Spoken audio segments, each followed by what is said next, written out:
Κατέψετε και γλέντατε όλοι. Hello guys, σήμερα σε ένα πίσω με ένα ίδιο βίντεο. Μαυριστικό θα λέγεται αυτή η σειρά. Και ελπίζω να σας αρέσει τη σειρά. Αυτά τα είναι που βλέπετε διάφορα σηκώνουν να χορεύουν και πράγματα. Ελπίζω να σας αρέσουν, θα το κάνουμε. Ας ξεκινήσουμε τώρα. Αυτό που είδατε στην αρχή, το φορέτε το όλοι, ήταν το intro μου. Έτσι μου φαίνεται, είναι πολύ καιρό. Πιστεύω ότι δεν θα το αλλάξω. Αλλά εντάξει, πάμε να ξεκινήσουμε. Πάμε να ξεκινήσουμε τώρα για το χθες, να πούμε... Να μιλήσουμε για το...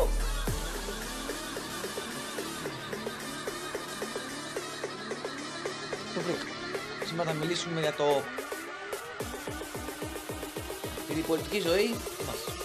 Όταν κάποιος έχει μια πολιτική ζωή δεν πρέπει να βγαίνει. Βέβαια η παιδική του ηλικία είναι κάποιος να δουλεύει και να κάνει διάφορα πράγματα. Δεν σας λέω να πάτε να δουλέψετε στις δουλειές των γονέων σας, ως Θεού. Απλά σας λέω λίγο να είστε λίγο όπως είναι στην κοινωνία. Να καταλαβαίνετε λίγο τι τραβάνε οι γονείς μας για να έχουμε αυτό που θέλουμε. Εντάξει, θα σας ακουστεί πάλι άνεργο αυτό, δηλαδή ότι ο άνθρωπος που λέει πάλι βλακίες και πράγματα. Όχι. Αν συνεχίσουμε να δουλεύουμε και τώρα, δεν είναι εκεί που είμαστε τώρα, θα συνεχίσουμε να δουλεύουμε εκεί στη μεγάλη μας ζωή, αλλά θα δουλεύουμε και το πάντα. Δηλαδή ποτέ θα είμαστε κουρασμένοι να κάνουμε δουλειές. Αυτό είναι πολύ σημαντικό για μας. Αλλά τώρα η κοινωνία μας έχει εξελιχθεί σε ένα πράγμα ότι όλοι οι γονείς κάνουν δουλειές και εμείς απλά η δουλειά μας είναι να πηγαίνουμε σχολείο.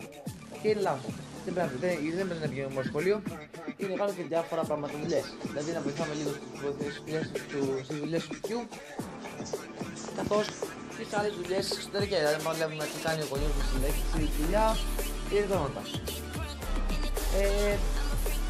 Με λίγα λόγια, πρέπει απλά να βοηθάμε τους γονείς μας σε διάφορα πράγματα που κάνουν και να μπορούμε και εμείς να είμαστε και εμείς ως μεγάλοι άνθρωποι για να το ακολουθήσουμε τα παιδιά μας. Δηλαδή αυτό πρέπει να είναι, όταν γίνει αυτό και θα πάμε καλά.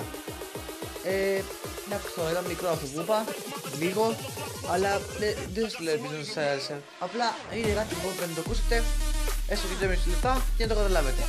Bye guys.